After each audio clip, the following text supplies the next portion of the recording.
చెల్లింతును వేలాది బ్రోడలనా వేలాది పొట్టేలనా ఏడాది దుడ్డలనా వేలాది పొట్టేలనా నీవు చేసిన ఉపకారములకు నేనేమి చెల్లింతును. బైబిల్ రీడింగ్ చదివిన తర్వాత ప్రార్థన చేస్తాము. 7 యెహోవా ఇల్లు కట్టించని ఎడల దాని కట్టువారి ప్రయాసం వ్యర్థం. యెహోవా పట్టణమును కాపాడని ఎడల దాని కావలి కాయవారు మేలుకొని ఉండుట వ్యర్థము. యెహోవా ఇల్లు కట్టించని ఎడల దాని కట్టువారి ప్రయాసం వ్యర్థము. దేవుడు ఈ యొక్క ఇల్లు కట్టడానికి దేవుడు కృప దయచేశాడు. మరి ఈ సమయంలో దేవునికి కృతజ్ఞతాస్తుతులు అర్పిస్తూ మనము గృహంలోనికి ప్రవేశిద్దాము. దేవుడు మరి వీళ్ళను దీవించి వారికి ఇచ్చిన ఈ యొక్క మంచి అందమైన గృహాన్ని బట్టి ప్రభువును స్తుతిస్తూ ఈ యొక్క గృహమును తండ్రి కుమార పరిశుద్ధాత్మ నామములో ఈ యొక్క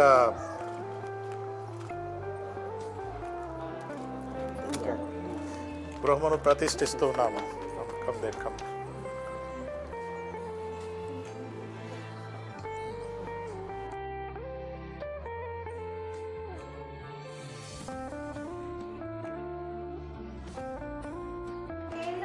విమదులంత విస్తార తైలం నీకిచ్చిన చాలునా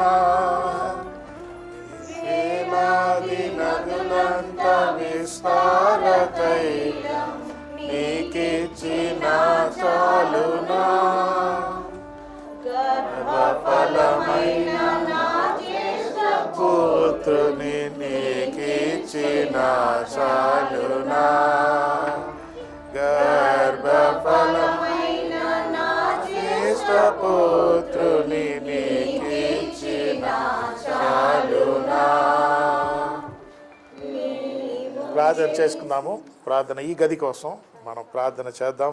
మహోన్నతుడా దయగల తండ్రి, మీకు వందనాలు స్తోత్రాలు చెల్లిస్తున్నాము. ఈ యొక్క డ్రాయింగ్ రూమ్ ఈ యొక్క గదిని బట్టి మీకు వందనాలు. ఈ గదిలోనికి వచ్చేవారు మీ సన్నిధి సమాధానము భద్రత శాంతి అనుభవించినట్లు మీరు సహాయం చేయండి. యేసు నామమున ఈ గదిని ప్రతిష్ఠిస్తున్నాము తండ్రి, ఆమేన్. నెక్స్ట్ చరణం పాడితే ఆ బెడ్రూమ్కి వెళ్దాం.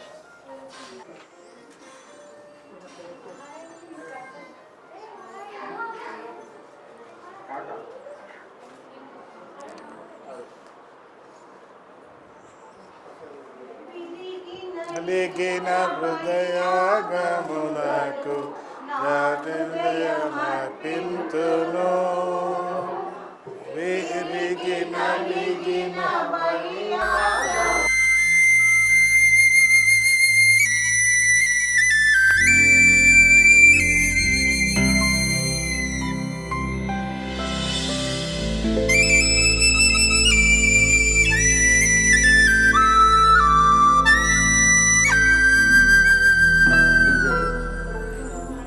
యేసుక్రీస్తు నామములో ఈ యొక్క గదిని ప్రతిష్ఠిస్తున్నాము. ఆమేన్. తెలవండి మీరు వెళ్ళండి అమ్మా వెళ్ళబెట్ట చెల్లి.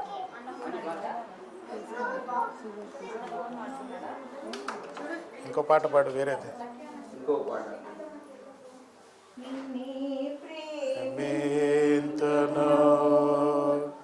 నిన్నే సేవింతును యేసు, నిన్నే ప్రేమింతును వెనుదిరుగా నీ సన్నిధిలో మోకరించి సాగెదా నిరసింపబడసాగెదా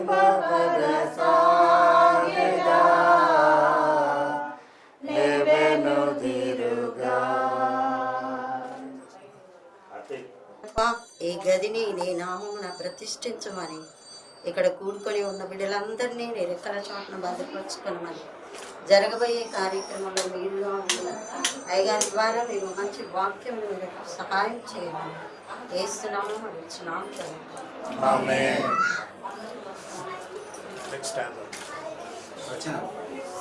అడుగుతున్నాము. నెక్స్ట్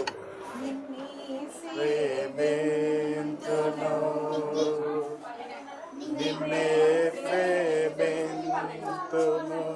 యేసు, నిన్నే ప్రేమింతును నెవెనుదిరుగా. నెక్స్ట్ ఎవరు? నీ సన్నిధిలో మోకరించి నీ మార్గములో సాగెదా సాగెదా నెవెనుదిరుగా.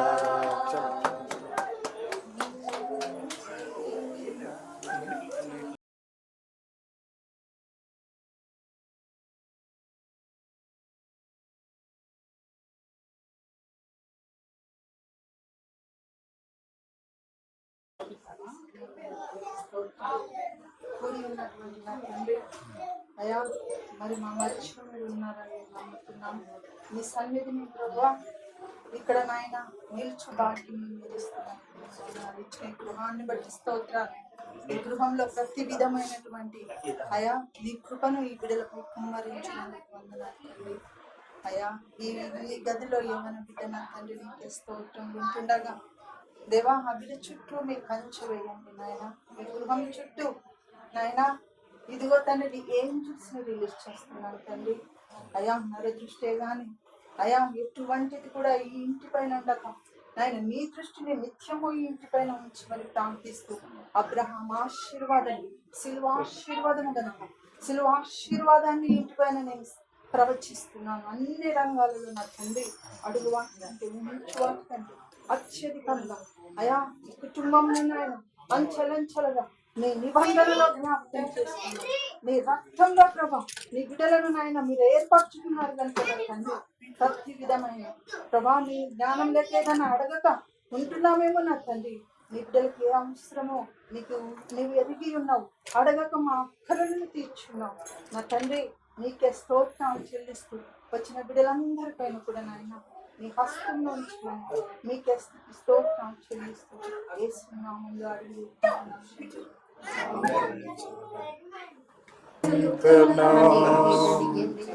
నిన్నే కీర్తింతును యేసు, నిన్నే కీర్తింతును నెవెనుదిరుగా. నీ మార్గములో సాగెదా నిరసింపగా సాగెదా నెవెనుదిరుగా.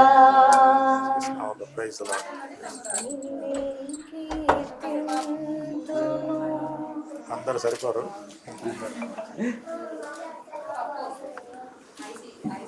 Ask them to pray.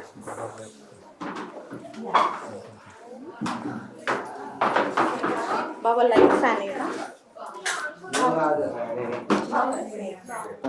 ప్రియ దీన దాసుడు తమ్ముడు అనిల్ కుమార్ కావాల్సిన బిడ్డను బట్టి వారి బిడ్డను బట్టి చూసుకుంటున్న కుటుంబాన్ని ఎంతగానో ప్రేమించి ఆశీర్వదించి ఆయన గొప్ప గృహాన్ని ఇచ్చినట్టు కృతజ్ఞతతో చెల్లిస్తున్నాను తండ్రి.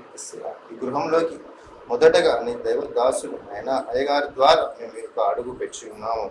అయ్యగారి ద్వారా ఈ కుటుంబానికి గొప్ప రక్షణ వెలుగును మీరు దయచేసినందుకు మీకు లెక్కలేనని వందనాలు స్తోత్రం చెల్లిస్తున్నాం. ఆయన ఈ గృహాన్ని నీకు అప్పగిస్తున్నాము నాకు తండ్రి. ఈ గృహానికి అంతటికి ఆయన మేము కాదు ప్రభు యజమానులు.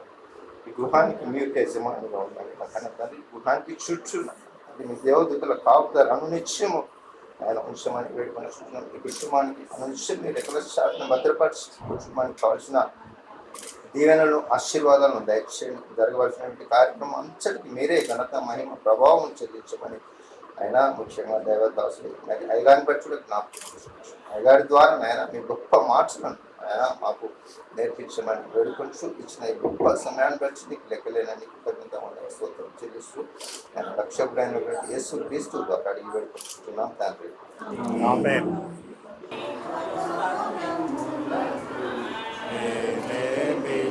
చేసిన ఉపకారములకు నేనేమి చెల్లింతును. వెళ్ళండి. మా ప్రేమగల తండ్రి, కృపగల నాథ, మీకు వందనాలు ప్రభా. ప్రభా మీరు ప్రేమించి కృపతో నస్రీన్కు, అనిల్ బ్రదర్కి, స్ఫూర్తికి ఇల్లు ఇచ్చినందుకు మీకు వందనాలు ప్రభా. ఈ వంటగదిని కూడా ప్రభా మీరు దీవించి, వారు తీసుకున్న ఆహారంని మీరు దీవించి, వారు ఆరోగ్యంతో ప్రభా రిలాక్స్డ్గా ప్రభా ఇంట్లో నెమ్మదిగా సంతోషంగా ఉండటానికి మీరు సహాయం చేయండి ప్రభా. మీకే వందనాలు చెల్లించు. యేసు నామంలో వేడుతున్నాము తండ్రి. ఆమేన్. ఆమేన్. అందరూ అక్కడికి వెళ్తే మనం స్తుతి కూటం చేసుకుందాము. ఏం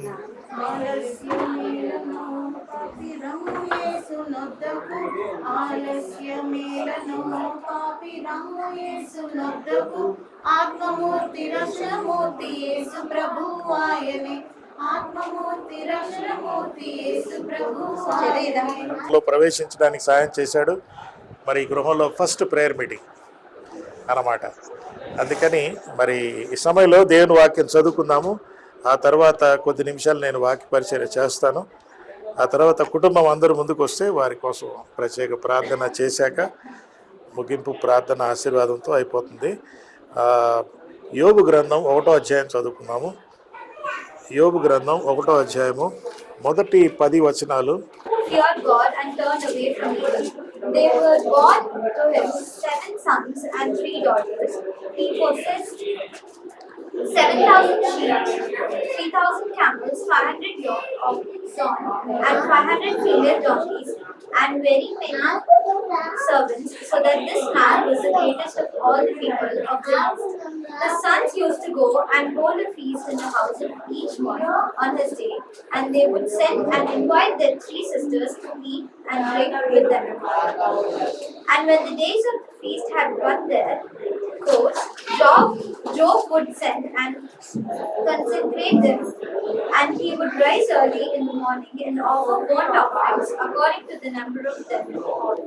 For Job said, "It may be that my children have sinned and cursed God in their hearts." The Job did continue. Now there was a day when the sons of God came to present themselves before the Lord, and Satan also came among them. The Lord said to Satan, "From where have you come?" Satan answered the Lord and said, "From going to and fro on the earth, and from walking up and down on it." And the Lord said to Satan, "Have you considered my servant Job, that there is none like him on the earth, a blameless and upright man, who fears God and turns away from evil?"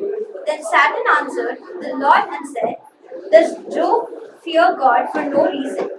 Have you not put a hedge around him and his house, and all that he has on every side? You have blessed the work of his hands, and his possessions have increased in the land." కొంచెం వినండి. యోబు గ్రంథం అంటూనే కొందరికి ఇదేంటయ్యా గృహప్రవేశం అప్పుడు యోబు గ్రంథం ఎందుకు, ఇదంతా దుఃఖాలు కష్టాలు బాధలు అని అంటారు కదా. కానీ ఇది చాలా ప్రాముఖ్యమైన అధ్యాయం. ఎందుకంటే ఇది ఒక ఇంటి గురించి, కుటుంబం గురించి, పిల్లల గురించి, తల్లిదండ్రుల గురించి చెప్పబడిన ఒక అధ్యాయం. నార్మల్గా మనం ఇగ్నోర్ చేస్తాం, కానీ ఈరోజు నేను కొద్ది నిమిషాలు మాట్లాడాలని ఆశపడతా ఉన్నాను. ఇక్కడ మీరు గమనిస్తే సాతానుడు మన జీవితంకున్న ఏదో ఆ సాక్ష్యాన్ని పాడు చేయడానికి ప్రయత్నం చేస్తాడు, ఉన్న సాక్ష్యాన్ని. ఇక్కడ మాత్రం యోబు సాక్ష్యం ఇస్తున్నాడు. The only place where Job, Satan giving testimony about a family. ఇది చాలా విచిత్రమైన విషయం, కానీ ఇది మనం గమనించవలసిన విషయం. ఇక్కడ మీరు గమనిస్తే యోబు ఒక ధనవంతుడని ఆయన మనకు ఎలా పరిచయం అవుతాడంటే, అతడు యథార్థవంతుడు, న్యాయవంతుడు, దేవునికి భయపడువాడు, చెడుతనమును విసర్జించువాడు అనే మాట. యెహోవా ఇల్లు కట్టించని ఎడల కట్టువారి ప్రయాసం వ్యర్థం అని అంటే, ఈ వచనాన్ని కూడా కొందరు దేవుడే ఇల్లు కడతాడులే కాదు. ఇక్కడ కట్టేవారు 2 పార్టీలు ఉన్నాయి. మీరు చూస్తే 127వ కీర్తనలో యెహోవా ఇల్లు కట్టించని ఎడల అని ఉంది, కట్టువారు అని కూడా ఉంది. 2 పార్టీస్ ఉంటాయి. అంటే మనము ఇప్పుడు ఈ తాపీ మేస్త్రి భాషలో చెప్పాలంటే, దేవుడు ఒక మేస్త్రిలాగా దాంట్లో మొత్తం మాల్ మిక్స్ చేసి రెడీగా ఉన్నాడు అనమాట. ఇప్పుడు ఏం చేయాలంటే భార్య భర్తలు ఇద్దరు ఇటుకలు అందించాలి. ఇటుకలు అందిస్తే దేవుడు ఆ ఇల్లు కడతాడు. సో కట్టువారి సహకారం కూడా అవసరం. అయితే ఈ రోజుల్లో ప్రాబ్లం ఏంటంటే, ఇటుకలు దేవుడికి ఇచ్చే బదులు ఒకరి మీద ఒకరు ఇసిరేసుకుంటున్నారు. కుటుంబాలు పాడైపోతున్నాయి, నాశనం అయిపోతున్నాయి. ఎందుకంటే చాలా కుటుంబాలు భయంకరంగా తయారవుతున్నాయి. ఇప్పుడే మా చర్చిలోనే మేము 2-3 కుటుంబాలకి కౌన్సిలింగ్ ఇస్తూ ఉన్నాం. ఆ పథకంలో వాడు ఉంటూ ఉన్నాడు. అందుకే ఇక్కడ మీరు చూస్తే ఈ ఇంటి చుట్టూ ఒక కంచె అని ఒక పదం వాడబడింది 10వ వచనంలో. నీవు అతని చుట్టూ కంచె వేసితివి కదా అని ఎవరన్నారు? దేవుడు అంటాంలే. దేవుడు హలో సైతానా ఆ ఇంటి చుట్టూ కంచె వేశాను ఏమనుకుంటున్నావు అని దేవుడు అనలే, నువ్వు వేసావని సైతాన్ అంటున్నాడు. అంటే ఎంత పెద్ద సాక్ష్యం. సైతాన్ ఎప్పుడన్నా సాక్ష్యం ఇస్తాడు మన గురించి, కానీ ఇక్కడ సాక్ష్యం ఇచ్చాడు అంటే ఆయన చాలా గమనిస్తూ ఉన్నాడు. ఎందుకంటున్నానంటే ఇక్కడ ప్రశ్న అడిగాడు, నీవు ఎక్కడ నుండి వచ్చావు అని అడిగాడు. 7వ వచనంలో నీవు ఎక్కడ నుండి వచ్చితివి అని అడిగినప్పుడు ఒక మాట అంటాడు, అందుకు మరి నేను భూమి మీద ఇటు అటు తిరుగులాడుచు అందులో సంచరించుచు అని అంటాడు. ఇది చదివినప్పుడు నాకు GPS లొకేషన్ జ్ఞాపకం వచ్చింది కదా. మనం అడుగుతాం కదా లొకేషన్ పెట్టండి అని. ఇక్కడ ఆల్రెడీ సాతానుడికి లొకేషన్ ఉందాడు. యోబు జీవితము కుటుంబం లొకేషన్లో పెట్టుకొని ఎక్కడెక్కడ తిరిగావా అంటే, భూలోకంలో అంతలాగా తిరుగుతాను GPS లాగా. మరి నా సేవకుడైన యోబు సంగతి తెలుసా అంటే, ఆయన కూడా నా లొకేషన్లో ఉన్నాడు, నా GPSలో ఉన్నాడు అని అంటున్నాడు. మనందరం దేవునితో నడిచినప్పుడు మనం అంతా వాడి లొకేషన్ GPSలో ఉంటాం. ఏ కుటుంబము భద్రతలో ఉందో, ఏ కుటుంబానికి కంచె ఉందో లేదో వాడికి తెలుసు. మనం ఏదో భక్తి కలిగి ఆ దేవుడు మాతో ఉన్నాళ్లే మనం అనుకోవచ్చు, కానీ ఎందుకే ఈ కంచె ఎలాగా అనే మాట. యోబు ఈ లోకములో సంపాదించిన వాటి గురించి ప్రస్తావించలే. ఏం సంపాదించాడు ఆయన? 3వ వచనంలో చూడండి, 7,000 గొర్రెలు, 3,000 ఒంటెలు, 500 జతల ఎడ్లు, 500 ఆడుగాడిదలు, పనివారు చాలామంది, ఆస్తి ఉంది. తూర్పు జనులలో ఆయన చాలా గొప్పవాడు. అంటే ఆ రోజుల్లో ఆయనే బిల్ గేట్స్ అన్నమాట. ఆ తూర్పు, ఇప్పుడు పశ్చిమ ఇప్పుడు వచ్చింది కదా. ఆ రోజుల్లో తూర్పు అంటే ఇండియా, చైనా మాత్రమే ఉండేది, పాలస్తీనా. ఎందుకంటున్నానంటే ఈయన ఇంట్లో ఇన్ని పశువులు ఉన్నాయి. మీరు కానీ లెక్కేస్తే 7,000, 3,000, 500, 10,000 పైన పశువులు ఉన్నాయి ఆయన ఇంట్లో. గొర్రెలు ఎందుకు పెంచుకుంటారంటే పాల కోసం, మాంసం కోసం, ఉన్ని కోసం. వారు చలికాలంలో అది చేసుకుంటారు. మరి ఒంటెలు దేనికి? ఒంటెలు ట్రాన్స్పోర్టేషన్. ఆ రోజుల్లో ఒక ఒంటె ఉన్నాయంటే కారు ఉన్నట్టు అన్నమాట. సో ఆయన ఇంటి ముందు ఎన్ని ఒంటెలు ఉన్నాయి? 300. అంటే ఒక ఆయన ఇంటి ముందు 300 కార్లు, 3,000 ఉన్నాయన్నమాట. 3,000 కార్లు ఇంటి ముందు పార్కింగ్ అయినట్టు అనమాట అర్థం. అంత గొప్ప వ్యక్తి. మరి ఆయన ఇంట్లో చాలామంది పనిచేస్తున్నారు. ఒక చిన్న ఫ్యామిలీ కూడా, చిన్న అంటే మరి ఈ రోజుల్లో పెద్ద ఫ్యామిలీ అనుకోండి. ఇలాంటి వ్యక్తి గురించి దేవుడు సవాలు చేసింది ఈయన ఈ లోకంలో సంపాదించిన దాని గురించి కాదు.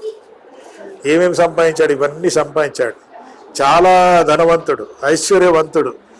అలాంటి వ్యక్తి గురించి సాతాన్ దగ్గర, హలో సాతాన్, నా సేవకుడైన యోబు సంగతి తెలుసా? ఆయన ఇంట్లో ఎన్ని ఒంటెలు ఉన్నాయో తెలుసా? ఎన్ని గొర్రెలు ఉన్నాయో తెలుసా? ఎన్ని గాడిదలు ఉన్నాయో తెలుసా? అది అడగలే. సైతానికి కూడా దాని మీద పెద్ద ఇంట్రెస్ట్ లేదు. నువ్వు ఈ లోకంలో ఏం సాధించావు, ఎంత కట్టుకున్నావు, ఎంత సాధించావు అనే మాట. ఒక దగ్గర నేను చదివాను ఏంటంటే, ఈ రోజుల్లో అంట యవనస్తులకి 5 కోరికలు ఉంటాయంట. 5, 1, 2, 3, 4, 5. 1, ఒక భార్య ఉండాలంట, 2 పిల్లలు ఉండాలి, 3 బెడ్రూమ్ హౌస్ ఉండాలి, 4 చక్రాల వాహనం ఉండాలి, 5 అంకెల జీతం ఉండాలి. వాహనం. అనిల్ గారికి ఇవన్నీ ఉన్నాయంటారా? అయితే ఈ రోజుల్లో యవనస్తులకి ఇది ఒక పెద్ద కోరిక అన్నమాట. ఇదంతా 30 ఏళ్లలోపు సంపాదించుకోవాలని వారి కోరిక. అది వాళ్ళ కానప్పుడు బ్యాంక్ వాడు కూడా ఏమంటాడంటే, అరే ఆ పేపర్లు 4 సైన్ పెట్టు, నీకు అన్నీ తెచ్చి పెడతానంటాడు బ్యాంక్ వాడు. అయితే ఇక్కడ దేవుడు ప్రస్తావించింది సాతాను దగ్గర లోక సంబంధంగా ఏం సాధించావయ్యా అని కాదు, కానీ ఆయన గురించి దేవుడు 4 విషయాలు ప్రస్తావించాడు. ఆ 4 గోడలు ఈ ఇంట్లో ఉండాలని నా ఆశ.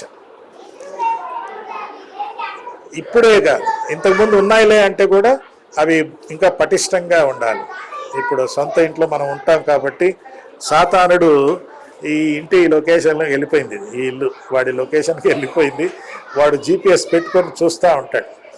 చూసేది ఏంటంటే వీళ్ళు బ్యాంక్ బ్యాలెన్స్ ఎంత ఇంప్రూవ్ అయింది, వీళ్ళు డబ్బులు ఎంత సంపాదించారు, వీళ్ళు ఏ కారు కొన్నారు. వాడికి పెద్ద ఇంట్రెస్టే లేదు అసలు. వాడికి ఇంట్రెస్ట్ ఈ 4 అండి. ఈ 4 విషయం చెప్తున్నా. నంబర్ 1, 8వ వచనంలో, అతడు యథార్థవంతుడు. గోడ నంబర్ 1 యథార్థత. ఈ ఇంట్లో యథార్థత ఉండాలి.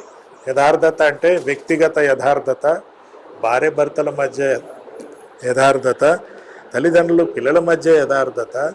అంటే యథార్థత అనే పదం ఈ రోజుల్లో చాలా కరువైపోయింది. ఎవరన్నా యథార్థంగా ఉంటే కూడా నవ్వుతారు, ఇప్పుడు కూడా యథార్థంగా ఉన్నావురా అంటాడు కదా. అట్లా కాదు. యథార్థత అంటే దేవుడు యథార్థవంతుడు. ఆ కుటుంబంలో యథార్థత కోరుకుంటాడు. ఈ కుటుంబానికి కంచె ఉండాలి అంటే first wall is the wall of integrity, యథార్థత. యథార్థత అనే పదము ఇంటెగ్రిటీ తర్వాత సిన్సియరిటీ అంటారు. సిన్సియర్ అనే మాట. సిన్సియర్ అనే మాట ఏంటంటే అది లాటిన్ పదంలో 2 పదాలు వస్తాయి. సైనే సెరా అనే పదం. సైనే సెరా అంటే సూర్య పరీక్ష, సన్ టెస్ట్ అనే పదం వాడబడింది. ఇది ఏంటంటే కుమ్మరి కుండ చేసినప్పుడు ఆ కుండను సారె నుండి తీసి పక్కన పెడతాడు. అలా కొన్ని కుండలు చేశాక వాటన్నిటిని ఎండబెట్టి ఆ తర్వాత ఏం చేస్తారు, కాలుస్తారు కదా. కాల్చాక అప్పుడు మళ్ళీ వేరుగా తీస్తూ ఉంటాడు. ఏది పగిలిపోయిందో తీసేస్తాడు, మంచి కుండలన్నీ పక్కన పెడతాడు అంటారంట. అంటే సరిగ్గా ఈ టైం అన్నవాడు, మధ్యాహ్నం. నేను దీనికి సన్ టెస్ట్ చేస్తాను అంటే చేసుకోండి సార్ అంటాడు. ఎప్పుడైతే వాటిలో ఉన్న క్రాక్స్ కనపడతాయి. కొంతమంది వారి జీవితంలో ఉన్న పగుళ్ళు కనపడతా ఉంటాయి. ఎందుకంటే మన పిల్లలు గమనిస్తూ ఉంటారు, మా డాడీ ఎంత యథార్థవంతుడు, మా మమ్మీ ఎంత యథార్థత కలిగింది. జ్ఞానమునకు మూలము. అయితే జ్ఞానం అనే మాటకు వస్తే యాకోబు పత్రికలో ఒక్క వచనం చూద్దామా? యాకోబు పత్రికలో ఏమిటి జ్ఞానం అనే మాటకు వస్తే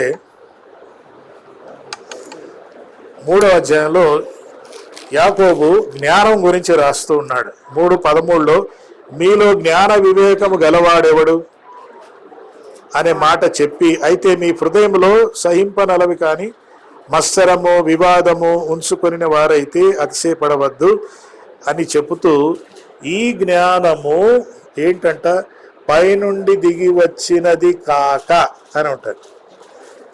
ఇది భూ సంబంధమైన ప్రకృతి సంబంధమైన దయ్యముల జ్ఞానము అనే మాట ఉంది. బైబిల్ ఏమంటుందంటే యెహోవా యందు భయభక్తులు కలిగి ఉండట జ్ఞానమునకు మూలం. కానీ జాగ్రత్త, ఏ జ్ఞానము, అన్ని జ్ఞానాలు దేవుని నుండి వచ్చినాయి కాదు. ఇక్కడ చాలా స్పష్టంగా ఏముంటుందంటే ఇవి దయ్యముల జ్ఞానము వంటిది. దయ్యముల జ్ఞానములో ఏముంటుందంటే మత్సరము, వివాదము, అల్లరి, నీచ కార్యము, చూసారా, ఇవన్నీ దయ్యముల జ్ఞానం అని చెప్పబడుతుంది. అయితే 17వ వచనంలో పైనుండి వచ్చు జ్ఞానం ఒకటి ఉన్నది. అదేంటంటే పవిత్రమైనది, సమాధానకరమైనది, మృదువైనది, సులభముగా లోబడినది, కనికరముతో మంచి ఫలము నిండుకొనినది, పక్షపాతమైనను వేషధారణైనను లేనిది, ఇది పైనుండి వచ్చు జ్ఞానము. పైనుండి వచ్చు జ్ఞానం అంటే పైనున్న యెహోవాకు భయపడుట వలన వచ్చే జ్ఞానం. దేవుని భయం లేదనుకో, లోక జ్ఞానం అనేది కూడా ఉంది, దానినే దయ్యాల జ్ఞానం అని అంటారు. సో యోబు గ్రంథంలో ఆయనకు 3వ గోడ ఏంటంటే దేవుని భయం. సాతానుడు మొదటి గోడ దగ్గరికి వెళ్తే అమ్మో ఇక్కడ యథార్థంగా ఉంటున్నారు, 2వ గోడ దగ్గర అయితే న్యాయంగా ఉంటున్నారు, 3వ గోడ దగ్గరికి వెళ్తే ఇంట్లో దేవుని భయం లేదండి అంటాడా, లేకుంటే అమ్మో వీళ్ళు దేవుని భయం. నేను అందుకే ఒక కొటేషన్ రాస్తాను అప్పుడప్పుడు. ఒకటి ఏంటంటే దేవునికి భయపడితే దేనికి భయపడే అవసరం లేదు. దేవునికి భయపడితే దేనికి భయపడే అవసరం లేదు. దేవునికి భయపడకపోతే అన్నిటికీ భయపడతానే ఉంటాం. ఇక్కడ దేవుని భయం అనేది ఇక్కడ మనం చూస్తాం. యోబు తన జీవితం గురించే భయం కాదు, తన పిల్లల కుటుంబ జీవితం గురించి కూడా భయపడి నా పిల్లలు ఏమైనా పాపం చేశారేమో అని ఆయన రోజు ఫ్యామిలీ ప్రేయర్ లాగా బలులర్పిస్తూ వారి పవిత్రత కోసం కోరుకుండేవాడు. ఇంట్లో తల్లిదండ్రులు పవిత్రంగా ఉంటేనే పిల్లల పవిత్రత వారు ఆశిస్తారు. వీళ్ళ బతుకులే బాగాలేవనుకో, పిల్లలు ఎట్లా అంటే వాళ్ళ ఇష్టానుసారంగా జీవిస్తారు. ఇది 3వ గోడ. చివరిగా చెడుతనమును విసర్జించుట అనే 4వ గోడ. ఈ 4 గోడలను సాతానుడు చూసి ఈ ఇంట్లో యథార్థత ఉంది, ఈ ఇంట్లో న్యాయం ఉంది, ఈ ఇంట్లో దేవుని భయం ఉంది, ఈ ఇంట్లో చెడుకి అవకాశం లేదు, విసర్జించుట అనే మాట అంటారు. విసర్జించుట అంటే అది మనకు ఇష్టం లేనిది, అది మనకు ఆయాసకరమైంది, అది మనకు ఆరోగ్యాన్ని ఇవ్వదు కాబట్టి దాన్ని విసర్జించాలి, బయటికి వెళ్ళిపోవాలి.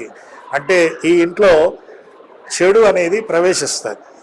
ఎట్లా ప్రవేశిస్తుంది? ఎవరో గుండాలు వచ్చి ఇంట్లో దూరరు, ఆ గుండాలు టీవీ ద్వారా రావచ్చు, మీడియా ద్వారా దూరిపోద్ది. చెడు అన్నది ఎన్నో విధాలుగా దూరిపోద్ది ఇంట్లోకి.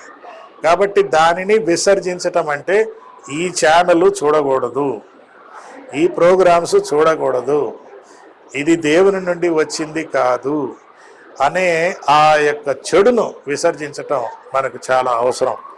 ఎందుకంటే యేసుక్రీస్తు సిలువలో పాపాన్ని జయించాడు, కానీ కీడు ఇంకా ఉంది. అదేంటండి అని మీరు అనవచ్చు. యేసు ప్రభు నేర్పిన ప్రార్థనలో ఒక మాట అంటాడు, ఏంటంటే మమ్మల్ని శోధనలోనికి తేక కీడు నుండి, పాపము నుండి తప్పించు అని అనలే, కీడు నుండి తప్పించు అన్నాడు. పాపము వేరు, కీడు వేరు. కీడు అన్నది, కీడు ద్వారానే పాపం ప్రత్యక్షం అవుతా ఉంది. అయితే యేసుక్రీస్తు నాలో ఉన్న పాపాన్ని క్షమించి నా పాపం విషయమై ఆయన శిలువపై విజయం సాధించి సాతాను ఓడించాడు. కానీ సాతానుడి చరిత్ర ఇంకా కంప్లీట్ అవ్వలే, వాడు ఇంకా బతికే ఉన్నాడు. వాడు బతికినందుకే కదా లోకంలో భయంకరమైన పరిస్థితులు జరుగుతున్నాయి. అక్కడ మణిపూరే కానీ, ఇజ్రాయెల్ దేశంలో గొడవలే కానీ, ఇవన్నీ ఎందుకు జరుగుతున్నాయి? యేసుక్రీస్తు సిలువలో పాపాన్ని జయించాక ఇక అంతా బాగుండాలి కదా? లేదు కదా, బాగలేదు. ఎందుకంటే పాపాన్ని జయించాడు, కానీ సాతానుడు వాడి చరిత్ర అయిపోలేదు కాబట్టి వాడు ఇంకా కీడు అనేది ఉంటుంది. ఆ కీడే చెడు అనే పదం వాడబడింది. ఈ చెడును మనము విసర్జించాలి. సో నా ప్రార్థన ఏంటంటే, మరి ఈ కుటుంబానికి ఈ 4 గోడలు హమేషా బర్కరార్ రకే, ఎప్పుడు అది ఉండాలి. ఎందుకంటే ఈరోజు యథార్థత రేపు పనికిరాదు, రేపు కూడా యథార్థంగా ఉండాలి కదా. నిన్న నేను చాలా పరిశుద్ధంగా ఉన్నానంటే నిన్నటి పరిశుద్ధ ఈరోజు పనికిరాదు, ఈరోజు కూడా పరిశుద్ధంగా ఉండాలి. నేను నిన్న చాలా మంచి అనుభవంలో ఉన్నాను, చాలా అంటే అది నిన్నటి అనుభవం, అది ఈరోజు పనికిరాదుగా. ఈరోజు కూడా మళ్ళీ దేవునికి దగ్గరగా ఉండాలి. నిన్న నేను న్యాయంగా ఉన్నానంటే ఈరోజు కూడా ఉండాలి. నిన్న నేను దేవునికి భయపడ్డానంటే ఈరోజు కూడా భయపడాలి. నేను నిన్న ఒక పాపాన్ని విసర్జించానంటే ఈరోజు మళ్ళీ ఆ పాపం ఇంకో పాపం వస్తుంది. సో ఇది ఎప్పుడు ఇది కాన్స్టెంట్గా జరగాలి. సో అందుకే ఈ యొక్క కుటుంబంలో ఆ ఐక్యత కలిగినప్పుడు, వారు దేవుణ్ణి ఆశించినప్పుడు, కోరినప్పుడు ఆ 4 గోడలు పటిష్టంగా ఉండాలని this is my prayer for all of you. And make sure that those walls ఇప్పుడు ఈ గోడను కోల్చాలంటే చిన్న క్రాక్ ఉంటే చాలు. చిన్న క్రాక్, పెద్ద జేసీబీ తెచ్చి కొట్టే అవసరం లేదు. చిన్న క్రాక్ ఉంటే క్రాక్ ఉపయోగించి కొట్టుకుంటూ గోడ తీసి పారేయచ్చు. కాబట్టి సాతానుడు పెద్ద జేసీబీ తెచ్చి మనల్ని అలా తీసేయడు. కానీ ఎక్కడో ఒక మాట ఉంటుంది బైబిల్లో, సులువుగా చిక్కుపెట్టు పాపాలు. అది ఎప్పుడొచ్చిందో కూడా మనకు తెలియదు. వాడు అలాగా చిన్న క్రాక్ క్రియేట్ చేస్తాడు. అది కానీ పసి కట్టకపోతే అది అలా క్రాక్ పెద్దగై అది ఆ గోడ కూలిపోయే ప్రమాదం ఉంది. అందుకే నేను ఆరంభంలో ఏం చెప్పాను, సాతానుడి పని మనకున్న సాక్ష్యాన్ని పాడు చేయడం. కానీ ఇక్కడ మాత్రం సాతానుడే సాక్ష్యం ఇస్తున్నాడు. అమ్మో అని చెప్పి 8వ వచనం చదువుకొని ముగించుకుందాము.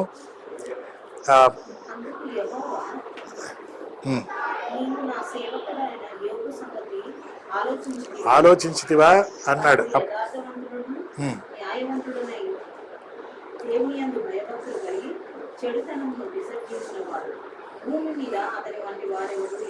అది భూమి మీద అతని వంటి వాడు ఎవరుడు లేడంటే వాడు లోకరీత్యా సంపాదించిన సంపాదన గురించి తర్వాత చెప్పింది, ముందే చెప్పలే. ఈ రోజుల్లో ఏంటి, ఆస్తిపాస్తులు ఉన్నాయా, అది ఉందా ఇది ఉందా అని అంటారు. కానీ దేవుని యొక్కదే రివర్స్లో ఉంటుంది. ముందు ఈ 4 ఉన్న తర్వాత భూమిలో నువ్వు ఏమైనా సంపాదించుకో అని చెప్పాడు.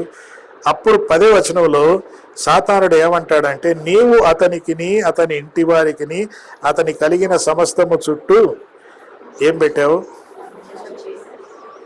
తర్వాత నీవు అతని చేతి పనిని దీవించావు. ఆహా, సాతానుడు ఏమన్నాడు తెలుసా, వాళ్ళని మీరు దీవించారు దేవుడా, ఎంతకంటే ఏం కాదు సాక్ష్యం. సాతానుడు నా కుటుంబాన్ని చూసి దేవుడితో అంటున్నాడంట, ప్రభువా నీవు వాళ్ళని దీవించావు, వాళ్ళ ఇంటి చుట్టూ కంచె పెట్టావు. ఎక్కడెక్కడ పెట్టాడంటే, నీవు అతనికిని అతని ఇంటి వారికిని అతని కలిగిన సమస్తం. అంటే ఈ కంచె పర్సనల్ లైఫ్, వ్యక్తిగత జీవితం చుట్టూ ఉండాలి. అతని ఇంటి వారికి నాడు ఇంట్లో ఉన్న వాళ్ళందరికీ ఉండాలి. ఆ తర్వాత అతనికి ఉన్న సమస్తం.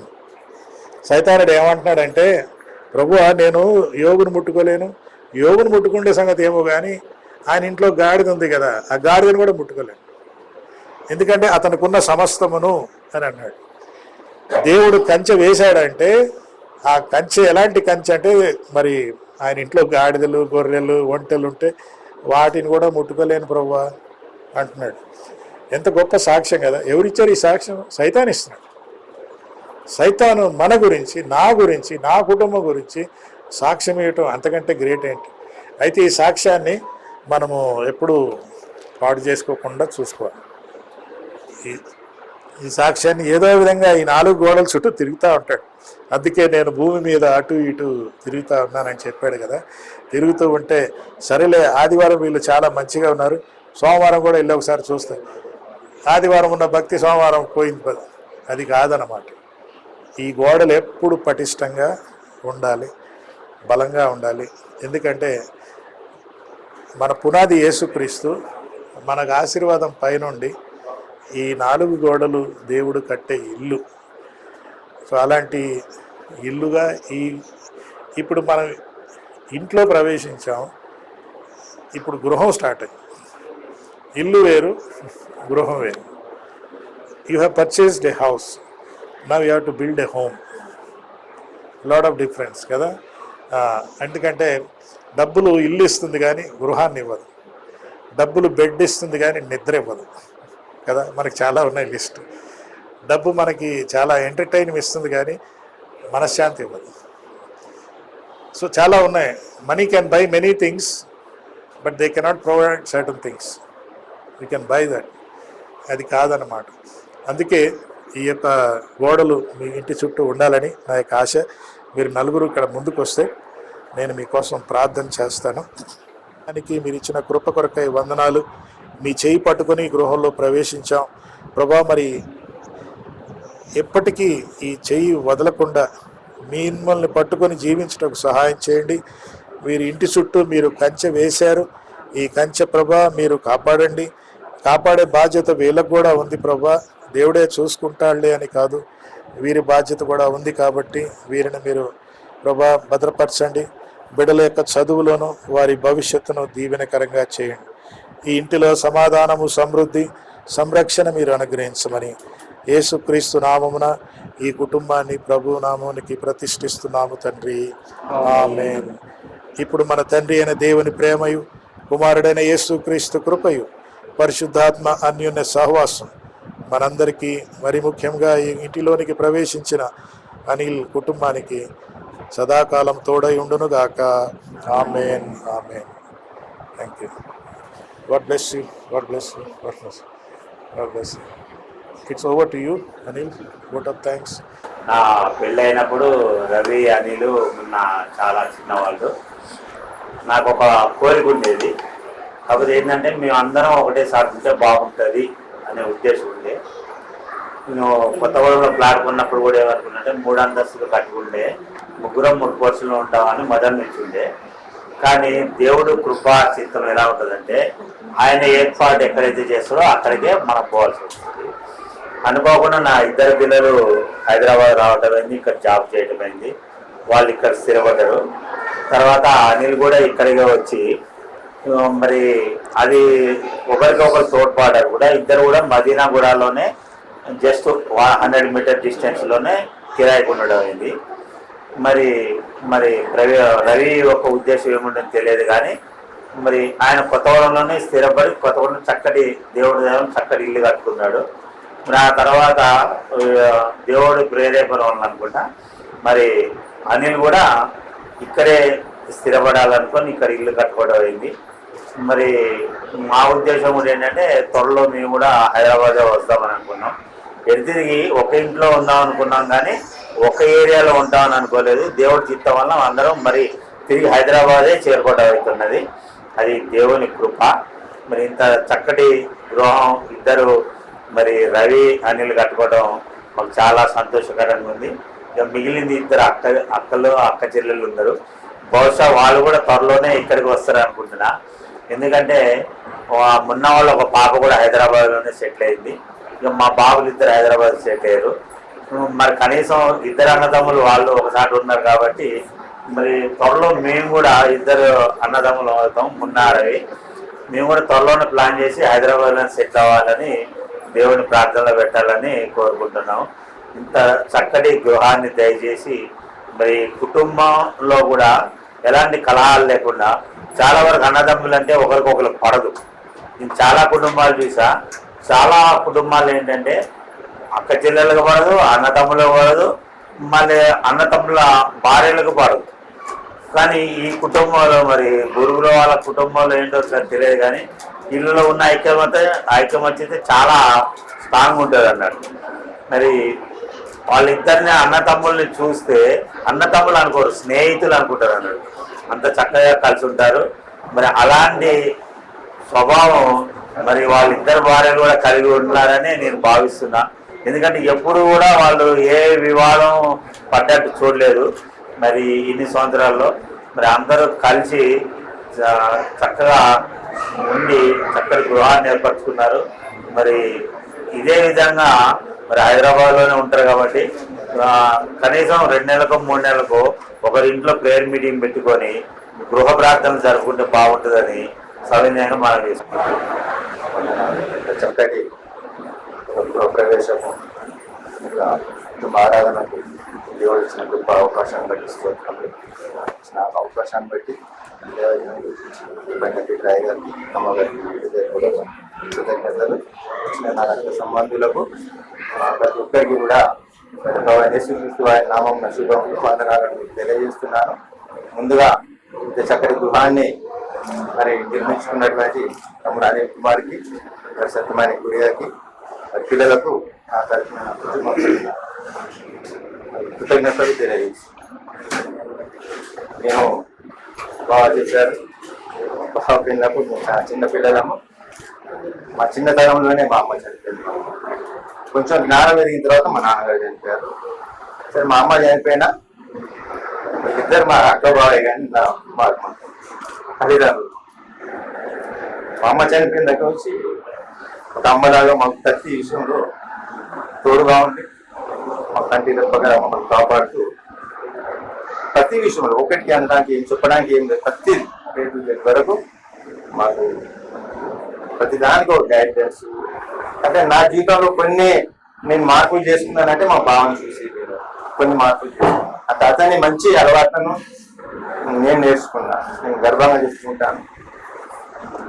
అట్లా కొన్ని మా కుటుంబానికి మా తల్లిదండ్రులు, అక్క బాబాయ్, తర్వాత మా చిన్నక్క, మా అక్క. సరే ఏదైనా మా దురదృష్టం ఏంటంటే ఇంత గొప్ప కార్యక్రమాలను మేము చేసుకుంటున్నాము మాకు తల్లిదండ్రులు లేకపోవడం. సరే ఏదైనా దేవుడు ఉన్నారు మాకు అనే ఒకే ఒక విశ్వాసంతో ముందుకు నడుస్తున్నాము. దేవుడు వీరికి ఇంత గొప్పటి ఇల్లు ఇచ్చాడు అని అంటే సామెతలు 24:3 ఒక వాక్యం చెప్తారు. ఇల్లు కట్టుకోవడం అంటే విద్య కాదు, జ్ఞానం వలన ఇల్లు కష్టపడును. అంటే జ్ఞానం అనేది అది ఉట్టిగానే వచ్చేది కాదు. అదే సామెతలో చెప్తారు దేవుడు, యెహోవాయందు భయభక్తులు కలిగి ఉండుట జ్ఞానానికి మూలమని చెప్తారు. తనను తాను తగ్గించుకొని ఉన్నటువంటి వారు తను హెచ్చింపబడినటువంటి దేవుని వాక్యానికి అది తమ్ముడు. మరి వారి కుటుంబాన్ని నేను గమనిస్తూ ఉంటా. ఒక చిన్న ఉదాహరణ ఏంటంటే మనం అందరం వాట్సాప్ లో డీపీలు పెట్టుకుంటా ఉంటాము. కొంతమంది వారి పిల్లల్ని పెట్టుకుంటా ఉంటారు, కొంతమంది వారి తల్లిదండ్రులు పెట్టుకుంటారు, మరి కొంతమంది వారి భార్యలు, లేకపోతే భార్యలు వారి భర్తల్ని ఇలా పెట్టుకుంటా ఉంటారు. జస్ట్ అదంతా కామన్. నేను ఒకసారి తమ్ముడు డీపీ చూశాను. నేను అతను మదర్ తెరెసా ఫోటో పెట్టుకున్నాడు. అంటే ఒక ఫోటో పెట్టుకున్నాడంటే అతను మనసులో ఉన్న భావాన్ని దాన్ని బట్టి మనకు అర్థమవుతాయి. ఓకే, అంటే నేను కూడా అనుకున్నా. దాని తర్వాత ఇంకో వాక్యం చెప్పాడంటే నువ్వు క్షమిస్తే ఇతరులు నిన్ను క్షమింపబడతావు అనేది ఒక వాక్యం తర్వాత పెట్టుకున్నారు. మొన్న రీసెంట్ గా చూస్తే అతని పేరు గుర్తులేదు నాకు. అతను పుట్టుకతోటే కేవలం ఒక మహిళతోనే పుట్టిండు. అతను ఇక్కడి నుంచి ఒక కాళ్ళు ఉండవు, 2 చేతులు ఉండవు. అతనికి 2 పిల్లలు, అతనికి భార్య. అతను ఒక ప్రపంచ వ్యాప్తంగా అతను ఒక ప్రసిద్ధి చెందినటువంటి వ్యక్తి. ఇప్పుడు అతను అంటే ఆ కుటుంబాన్ని ఇప్పుడు అతను డీపీగా పెట్టుకున్నాడు. అంటే అతనిలో భావాలు ఏ విధంగా అనేవి మనం ఒకసారి అర్థం చేసుకోవచ్చు. అతను ఆ విధంగా మరి నడుస్తూ అటువంటి భావాలు కలిగినటువంటి వారు కాబట్టి దేవుడు వారిని ఇట్లా ఆశీర్వదిస్తున్నారని అనుకుంటున్నాను. ఇంకొక చిన్న విషయం చెప్తాను. సాధారణంగా మనం చేసిన సర్వీస్ బట్టి ఉద్యోగ విరమణ కార్యక్రమంలో ఆ స్నేహితులు, బంధువులు అతనికి ఒక కిరీటాన్ని ధరింపని చేస్తూ ఉంటారు. ఎప్పుడైనా సండే అంటే 8-9 గంటలకు చేస్తే అసలు ఫోన్ చేయకూడదు. నాకు అర్థమైపోతుంది చర్చిలో ఉన్నానన్నా, పిల్లలకు సండే స్కూల్ ప్రోగ్రామ్స్ ఉన్నాయో, వీడియోస్ ఉన్నాయన్నా, ఈవినింగ్ వరకు అక్కడ ఎక్కువ సండే ప్రోగ్రామ్స్ అంతా దాదాపు మరి ఒక చర్చిలోనే గడుపుతా ఉంటారు. ఆ దేవుని అందు కూడా అంత భయభక్తులు కలిగినటువంటి ఈ కుటుంబం మరి ఇంత చక్కటి మరి హైదరాబాద్ ఈ మహానగరంలో ఒక ఇల్లు కట్టుకోవడం అంటే మాటలు కాదు.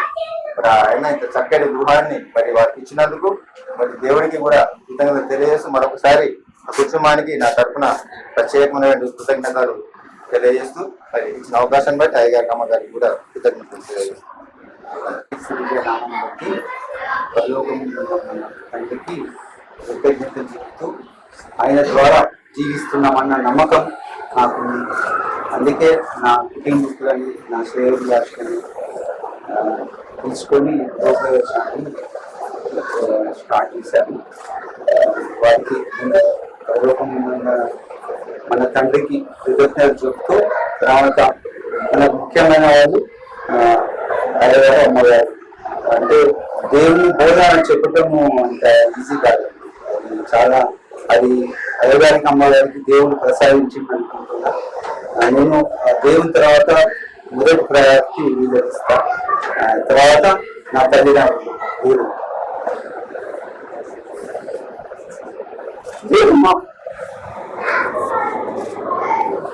అన్నయ్య చెప్పారు మొత్తం. నాకు అయ్యగారు కూడా నా గురించి చెప్పారు. నా లైఫ్ కూడా అదే. నాకు ముగ్గురు నన్ను కాపాడాలని చాలా కష్టపడ్డాను. మా ఇద్దరు ఒక్కడు కానీ హోప్ లేక కంపల్సరీ 4 కావాలి కదా, 3తో పని కావట్లేదు. 4వది నా భార్య నుంచి దాన్ని స్టాండర్డ్ చేసేసారు. అది మాక్సిమం అన్న చెప్పేశారు నేను ఏదైతే చెప్పాలని. అప్పుడు నా నూతన లైఫ్ స్టార్ట్ అయింది. ఎప్పుడైతే క్లోజ్ అయిపోయారో వీళ్ళ నలుగురితో అప్పుడు నా లైఫ్ స్టార్ట్ అయింది. నా అన్న అన్నట్టు నేను చాలా గౌరవించు, అది ఎప్పుడైతే తగ్గించుకున్నానో దేవుడు నన్ను యాక్సెప్ట్ చేశాడు. నేను ఎప్పుడు కూడా నాకు ఇది కావాలని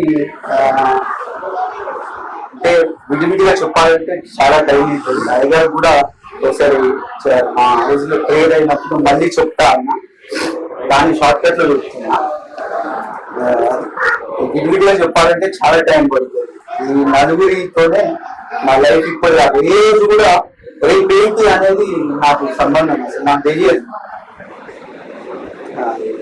కంప్లీట్ గా మా వైఫ్ కూడా ప్రేయర్ లో నడిపిస్తా ఉంటది. ఎట్లా వస్తుంది ఇప్పుడు దాకా ఇట్లా వచ్చినా కూడా నాకు తెలియదు. ఇక్కడ ఈ గృహంలో ఇట్లా కొనుక్కొని ఇట్లా ఉన్నామంటే అది దేవుడు నిరాకలే. అయితే దేవుడు మాట్లాడతాడు అని అంటారు, నాకు అర్థం కాకపోయేది. కానీ నాకు ప్రతి విషయంలో మాట్లాడుతూనే ఉంటుంది. టీవీతో కూడా మాట్లాడుతుంది నాకు. అంటే ఒకవేళ నాది ఏదైనా రాంగ్ స్టెప్ పడతా ఉంటే ఆ టీవీలో అది వస్తుంది, అది ఇది చేస్తే ఇట్లా అవుతుంది అంటే అది ఒక సూచన లాగా అనుకుంటాను. అంటే నాకు దేవుడు నాకు వినిపిస్తుండు, ఇది చేయొద్దు, ఇది చేయాలి. అట్లా ప్రతిదీ నేను ఎక్కడికో అన్ఎక్స్పెక్టెడ్ గా ఎక్కడికన్నా వెళ్తే అక్కడ ఏదో విషయం జరుగుతుంది నాకు రిలేటెడ్. అంటే ఇంకా నేను చేయగలుగుతాను, ఇది నేర్చుకోవాలి. అంటే మా బ్యాడ్ లక్, నేనైతే దోషం అంటుంది. ఎందుకంటే తల్లిదండ్రులు లేరు, వాళ్ళే మెయిన్. నేను ఎవరు కలిసిన అదే చెప్తా పిల్లలకి. ఇక్కడ ఎవరన్నా వినొచ్చు, దేవుని తర్వాత ప్రయారిటీ తల్లిదండ్రులకు ఇవ్వాలి. వాళ్ళు పోతే తప్ప వాళ్ళ విలువ మనం మాకు వచ్చిన పరిస్థితి ఎవరికి రావద్దని నా కోరిక. మన దేవుడి కోసం కూడా వాళ్ళకి తెలియదు. అయ్యగారు మొన్న ఒక స్పీకర్ని పిలిపించారు, చాలా చక్కగా చెప్పిండు. అతను మంచి మంచి స్పీకర్స్ ని పిలిపిస్తారు అయ్యగారు. నేను చాలా వండర్ అవుతా అసలు వాళ్ళు చెప్పే వాక్యం కూడా. ఫస్ట్ మన వాళ్ళే దరిద్రం అంటారు, క్రిస్టియాని హిందూస్ నేమ్ అంటారు. లేదా వాళ్ళకి తెలియదు, మనకు తెలిసి తప్పులు చేస్తామంటారు. నేను అట్లా కాకుండా ఇంకా 100%. మొన్న మీ ముగ్గురం కూడా బాప్టిజం తీసుకున్నాను. 2 పిల్లలు ఇదే ఆల్రెడీ తీసేసుకున్నాను. మ్యాక్సిమం 100% ఉండటానికి ట్రై చేస్తున్నా. అదే నా లైఫ్. తల్లిదండ్రులు లేరు, ఇక వీళ్ళే నాకు అన్ని. నలుగురు తల్లిదండ్రులు వీళ్ళే. మా అక్కల కోసం చెప్పాలంటే ఆడపిల్లలు పుడితే అందరు బాధపడతారు, కానీ మగ పిల్లలకు అక్కలే చెల్లెలే మెయిన్ రోడ్. మా బావలు మాకు అసలు ఎట్లా చేస్తారంటే నేను వండర్ అవుతా, అట్లా ఎవరు చేయరు అసలు. ఏంటంటే మా అక్కలు అలాంటి విలువ ఇక అంతే. ఆడపిల్లల్ని చిన్న చూపు చూస్తారు కానీ వాళ్ళ విలువ మనం తెలుసుకోవాలి. అంటే నాకు పుట్టిరని చెప్పండి, అసలు వాళ్ళకి ఎంత సర్వీస్ చేసినా మనం వాల్యూ కట్టలేదు. అది నేను ప్రతి చేసే ఏదైనా కానీ నేను చేసే ఏ తప్పుని కూడా చాలా చక్కగా చెప్తూ వాళ్ళ దగ్గరికి తీసుకొని అసలు ఎవరు చేయరు నాకు తెలిసి. ఇప్పుడు అన్న అన్నందుకు అది మా బావగారు చెప్పినట్టు మేము నలుగురం అంటుంటాం, ఏదో ఫీల్ అయినా ఒక గంటలో ఫీల్ అవుతాం, తెల్లారి అందరం కలిసి ఉంటాం. ఓకే, మా యొక్క ఫ్యామిలీ ఇన్విటేషన్ అందరూ స్వీకరించి వచ్చినందుకు నా యొక్క ధన్యవాదాలు. మా ఫ్యామిలీ తరఫు నుంచి అయ్యగారికి కూడా ధన్యవాదాలు చెప్తున్నా. మంచి వాక్యం చెప్పారు. అసలైతే ఏదో గొప్పగా చెప్పాలి, చెప్పలేదు, ఏది కూడా స్వీకరించాలి. వాళ్ళని అన్ని హక్కు లేదు, అసలు అంత గొప్పగా కూడా రాదు. ఆ దేవుడిని దేవుని తర్వాత అయ్యగారిని నమ్మడానికి తర్వాత మనకి వీళ్ళు మంచిగా అంటే రెస్పెక్ట్ గా ముందుగా చూసుకుంటే మన లైఫ్ బాగుంటుంది అనేది నా ఉద్దేశం. థ్యాంక్ యూ అందరికి. అదే ఒక ప్రేమ విందు ఒకటి తయారు చేస్తాం. అందరూ మంచిగా స్వీకరించి మా బ్లెస్సింగ్స్ ఇచ్చిపోవాలి. Okay, thank you.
దీవించావే సమృద్ధిగా నీ సాక్షిగా కొనసాగమని ప్రేమించావే నన్ను ప్రాణంగా నీ కోసమే నన్ను బ్రతకమని దారులలో ఎడారులలో సెలయేరులై ప్రవహించుమయా చీకటిలో కాదు చీకటిలో అగ్ని స్తంభమై నన్ను నడుపుమయా దీవించావే సమృద్ధిగా నీ సాక్షిగా కొనసాగమని ప్రేమించావే నన్ను ప్రాణంగా నీ కోసమే నన్ను బ్రతకమని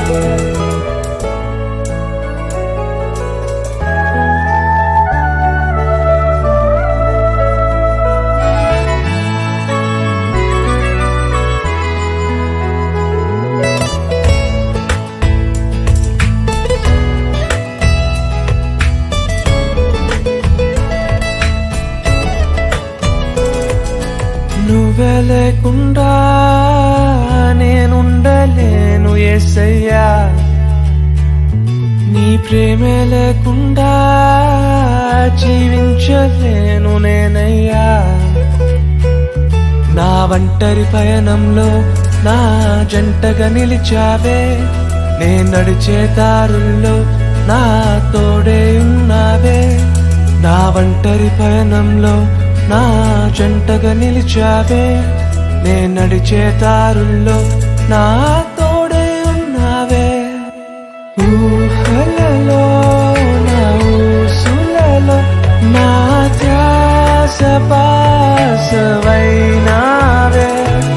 శుద్ధతలో పరిశుద్ధతలో నిన్ను పోలి నన్నిల సాగమని దీవించవే. సమృద్ధిగా నీ సాక్షిగా కొనసాగమని ప్రేమించవే నన్ను ప్రాణంగా, నీ కోసమే నన్ను బ్రతకమని.